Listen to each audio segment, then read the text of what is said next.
नमस्कार दोस्तों, और एक बार फिर से जो है टेट की प्रश्नोत्तरी को हम लेकर के आए हैं। 2025 में किस प्रकार का क्वेश्चन पेपर आया था टेट का, और उससे रिलेटेड जो प्रश्न थे वो हम आपके लिए लेकर के आए हैं।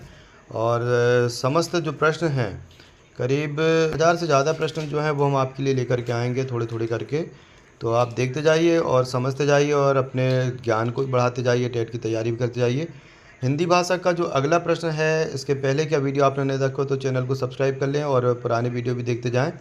और अगला जो प्रश्न है वो है, समावेशी शिक्षा के संबंध में निम्नलिखित में से कौन सा कथन सत्य है। समावेशी मतलब ऐसी ही शिक्षा जिसमें आवेश यानी सम हो, सभी बच्चों के लिए एक सा आवेश हो। ठीक है, तो पहला ऑप्शन है, समावेशी शिक्षा पारंपरिक शिक्षा पद्धति का अनुसरण करती है।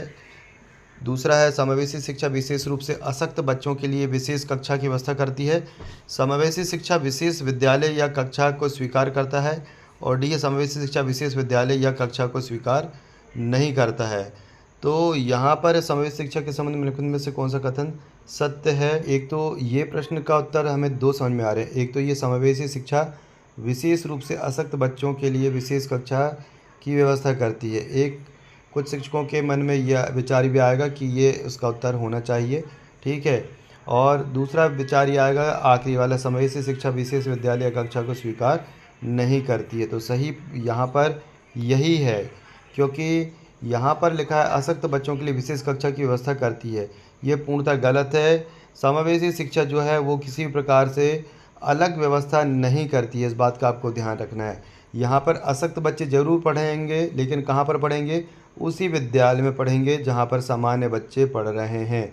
तो अलग से कोई विशेष विद्यालय का उपबंध जो है वो समावेशी शिक्षा नहीं करती है। ये समावेशी शिक्षा का मतलब होता है कि ऐसा विद्यालय जहाँ पर अशक्त बच्चे भी हैं और सामान्य बच्चे भी पढ़ रहे हों, तो ऐसी शिक्षा को समावेशी शिक्षा कहते हैं। ठीक है, अगला प्रश्न है, कर्मधारय और द्विगु समास आते हैं। तो पहला है अव्ययी भाव समास के अंतर्गत, दूसरा है बहुव्रीहि समास के अंतर्गत, तीसरा है द्वंद्व समास के अंतर्गत, और चौथा है तत्पुरुष समास के अंतर्गत।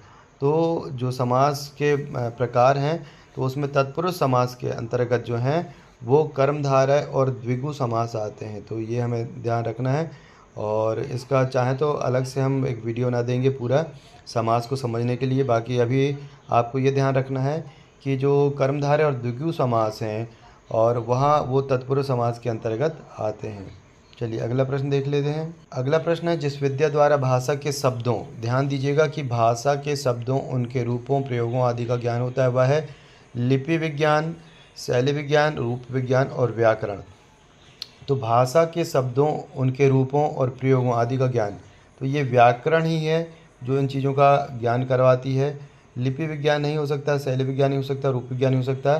तो सही आंसर होगा इसका व्याकरण, यानी कि व्याकरण जो है वो भाषा के शब्दों, चाहे वो इंग्लिश भाषा हो, हिंदी भाषा हो या संस्कृत भाषा हो, उसके रूप प्रयोग आदि का ज्ञान हमें जो करवाती है उसकी व्याकरण करवाती है।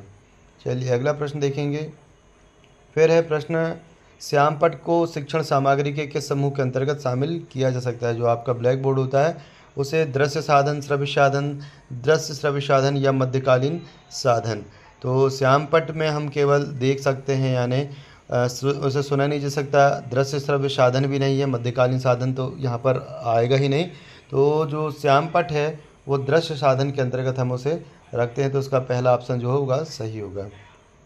अगला प्रश्न देखते हैं, संबंध प्रतिक्रिया सिद्धांत का आधार है। संबंध प्रतिक्रिया सिद्धांत का आधार है प्रयास एवं त्रुटि को महत्व देना। सीखना एक अनुकूलित अनुक्रिया है। सीखना परिवर्तन है। सीखना खोज है। तो संबंध प्रतिक्रिया सिद्धांत जो है उसके संबंध में जो ऑप्शन दिए हैं, तो संबंध जो प्रतिक्रिया है, जो रिलेशन को दिखाती है, और एक अनुकूलित अनुक्रिया है। संबंध यानी किसी चीज़ से किसी चीज़ का बता रहे हैं, तो वो उसमें ऑप्शन में उत्तर आएगा। सीखना जो है वो एक अनुकूलित अनुक्रिया है। तो यहाँ पर ये ऑप्शन 20 का सही होगा। इसके बाद अगला प्रश्न हम देखते हैं। फिर एक पैसेज दिया है। तो हिंदी में जो है आपको कुछ पैसेज रहेंगे, कुछ पद्यांश रहेंगे, कुछ गद्यांश रहेंगे, और उनका उत्तर आपको लिखना है। तो ये कुछ उत्तर जो है वो आपके लिए सहज सरल हो सकते हैं। पहले हम पैसेज को देख लेंगे कि मेघ आए बड़े बन ठन के सवर के, आगे आगे अच्छा एक चीज़ और बता दें कि आपके टेट में 10वीं तक की परीक्षा यानी जो सामग्री है उसमें से प्रश्न पूछा जा सकता है। आगे आगे नाचती गाती ब्यार चली, दरवाजे खिड़कियाँ खुलने लगी गली गली, पाहुन ज्यों आए हों गाँव में शहर के, और मेघ आए बने बन ठन के सवर के, पेड़ झुक झांकने लगे गर्दन अचकाए। फिर आंधी चली धूल भागी घाघरा उठाए, बाकी चितवन उठा नदी ठिठकी घूंघट सर के, मेघ आए बड़े बन के सवर के। बूढ़े पीपल ने आगे बढ़कर जोहार की, बरस बाद सुधी लीनी, बोली अकुलाई लता ओठ हो क्यवार की, हर साए ताल हवाया पानी परात भर के, मेघ आर बड़े बन ठन के सवर के। अब यहाँ पर प्रश्न इससे संबंधित दिए जाएंगे कि किस ऋतु के आगमन पर आसमान में मेघ सज धज कर उपस्थित हो जाते हैं। बहुत सरल प्रश्न है। शरद ऋतु, शिशिर ऋतु, वर्षा ऋतु, शीत ऋतु। तो जो मेघ हैं वो सीधी सी बात है कि वर्षा ऋतु में आते हैं, तो आंसर सी इसका सही होगा। फिर अगला जो पैसेज है वो देखेंगे। उसी पैसेज को जो पूछा गया है, मेघ आए बड़े बन ठन के, काव्यांश को पढ़कर पूछेगा प्रश्नों के सबसे उचित उत्तर वाले विकल्प का चयन कीजिएगा। अब हमने इस काव्यांश को पढ़ लिया। इसके बाद जो है बादलों के आगे आगे खुशी से गीत गाती हुई कौन चलने लगी, अप्सरा, वायु, सुगंधी या चिड़िया।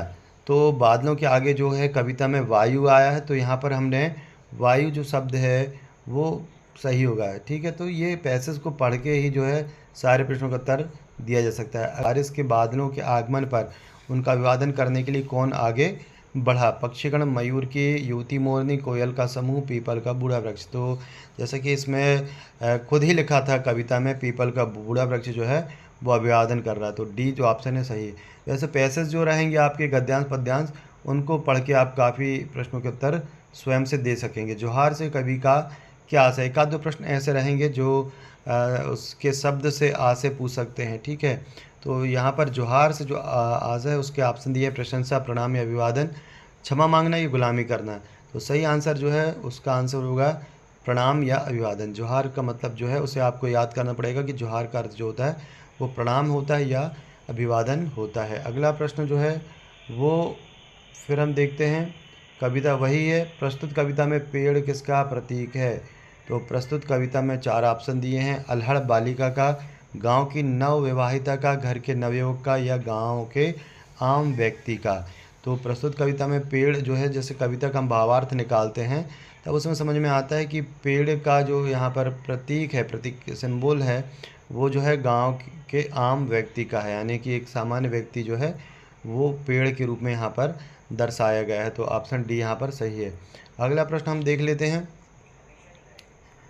कविता ही से है और प्रश्न है, मेघ आए बड़े ठन के कविता में विशेषण है। तो विशेषण जो है वो हम इंग्लिश में जैसे एडजेक्टिव कहते हैं, शब्द की विशेषता बताता है, वो विशेषण कहलाता है। तो ए मेघ और बन ठन के और आए, तो सीधी सी बात है मेघ कैसे आए, बन ठन के, यानी कि जो विशेषता बतला रहा है मेघ की, तो यहाँ पर जो बन ठन शब्द है वो यहाँ पर विशेषण होगा। अगले प्रश्न को चलते हैं, देखते हैं। काव्यांश को पढ़कर पूछेगा प्रश्नों का सही विकल्प का उत्तर देना है। और सुधि लेना, सुधि लेना जो ये मुहावरे का अर्थ जो है, तो जैसे कि सामान्य जो हम बोलचाल में उपयोग लेते हैं सुध लेना। ठीक है, तो सुध लेना, किसी की सुध ली कि नहीं ली, तो खबर लेना, भुला देना, सूझबूझ से कार्य कर निहारना, बहुत सरल है। सुधि लेना, सुध लेना मतलब खबर लेना किसी की। ठीक है ना, क्वेश्चन 52 यहाँ पर हो गया। चलिए फिर यहाँ पर अब नीचे दिए गद्यांश को पढ़कर पूछे गए प्रश्नों के सबसे उचित उत्तर वाले विकल्प का चयन कीजिएगा। ठीक है, यहाँ पूरा एक गद्यांश दिया है और काफ़ी बड़ा गद्यांश है ये। चलिए पहले गद्यांश को पढ़ दिया जाए। अब हम प्रश्न देख लेते हैं। रामकृष्ण परमहंस के लिए अपनी आत्मा की खोज और आनंद का सुगम मार्ग था हिंदू धर्म का प्रचार, ईसाइयत का विरोध, समाज सुधार के कार्य, स्वयं को काली की कृपा पर छोड़ देना। जैसे कि हमने उसको गद्यांश को पढ़ा है और वहाँ पर लिखा है स्वयं को काली की कृपा पर छोड़ देना, तो ऑप्शन डी यहाँ सही आंसर होगा। इसके बाद फिर पैसेज वही है। अगला प्रश्न देखेंगे, धर्म की अनुभूतियाँ अपने आप जगने लगती हैं तब हम संतों के बताए मार्ग पर चलते हैं, मनुष्य की सहज वृत्ति जागृत होती है, हम तीर्थ यात्राएं करते हैं और काली माँ की उपासना करते हैं। तो मनुष्य की जो गद्यांश में पढ़ा है कि मनुष्य की सहज वृत्ति जागृत हो जाती है, धर्म की अनुभूति अपने आप उस समय जगने लगती है जब मनुष्य की सहज वृत्ति यानी कि जो उसका इजी वे है जीवन जीने का, तो उसकी सहज वृत्ति जो होती है, मनुष्य की सहज वृत्ति यदि जागृत हो जाए तो वो अपने अंदर धर्म की अनुभूति कर सकता है। अगला प्रश्न फिर हम देखेंगे, गद्यांश के अनुसार रामकृष्ण परमहंस और विवेकानंद के संबंध में क्या सच नहीं है। एक नेगेटिव प्रश्न है कि क्या नहीं है, तो 3 चीज़ें होंगी, एक नहीं होगी, हमें उसे ढूंढना है। रामकृष्ण की अनुभूतियों की व्यवहारिकता विवेकानंद में थी, ठीक है, ये बिल्कुल सही है। विवेकानंद के समाधान रामकृष्ण के दिए हुए थे, बिल्कुल सही है। रामकृष्ण आस्तिक थे, ठीक है, वे विवेकानंद थे, विवेकानंद नास्तिक। और डी है, वे एक ही जीवन के 2 अंश थे, ये भी है। तो ये गलत है सी नंबर का कि रामकृष्ण जो थे वो आस्तिक थे और विवेकानंद नास्तिक थे, ठीक है। तो सी नंबर का यहाँ पर जो है कि ये जो है ये सच नहीं है, ठीक है। विवेकानंद पहले ज़रूर जो थे वो इन चीज़ों में विश्वास नहीं करते थे, लेकिन जब से रामकृष्ण परमहंस के सानिध्य में आए या उन्होंने गुरु बनाया, तब वो धर्म को और ईश्वर को सही तरीके से समझ पाए थे, ठीक है। चलिए अगला प्रश्न देखेंगे। और नास्तिकता में सही प्रत्यय है, नास्तिकता में सही प्रत्यय, प्रत्यय वो होते हैं जो पीछे लगते हैं, ठीक है। तो प्रत्यय ता, एक, का और कता। तो जो हम कहें एक प्रकार से कि प्रत्यय उपसर्ग वो शब्द होते हैं जो शब्द उपसर्ग आगे लगने वाले होते हैं और प्रत्यय पीछे लगने वाले होते हैं, ठीक है। तो जिनसे अन्य शब्द की भी सृजन हो सकता है, बन सकते हैं, वो उपसर्ग और प्रत्यय कहलाते हैं। तो नास्तिकता में जो है नास्तिक धन ता होता है, तो यहाँ पर ता शब्द जो है वो सही प्रत्यय होगा इसका।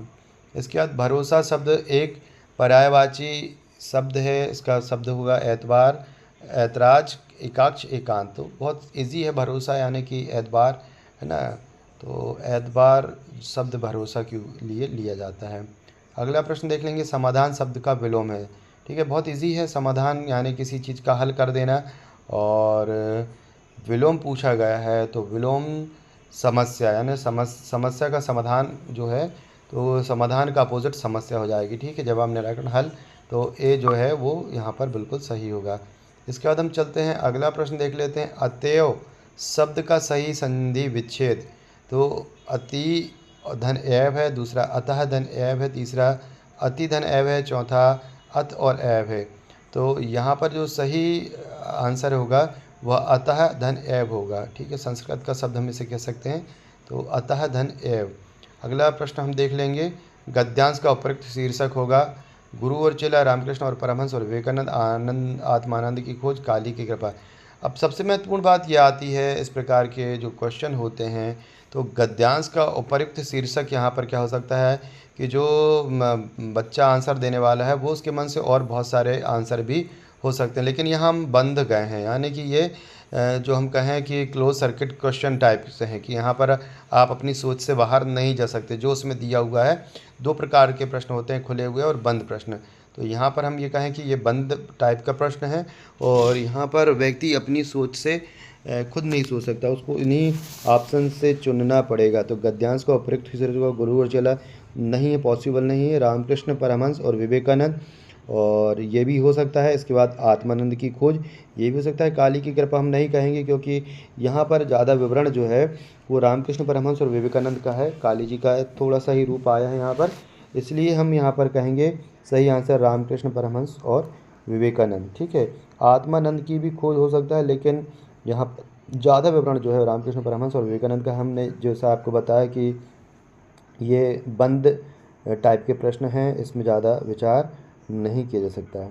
अगला फिर हम चलते हैं, ये आ जाएगा मैथ्स का, और ये आपको अगले वीडियो में हम आपको बताएंगे, ठीक है। ये हिंदी का यहाँ पर जो है क्वेश्चन आंसर समाप्त होते हैं। अगला वीडियो हम मैथ्स का बताएंगे कि किस प्रकार के प्रश्न जो है वो टीईटी में मैथ्स के पूछे जाते हैं। तो चैनल को सब्सक्राइब जरूर कर दीजिएगा, वीडियो को लाइक शेयर कर दीजिएगा, और कोई मन में प्रश्न है तो कमेंट बॉक्स में जरूर लिखिएगा। धन्यवाद।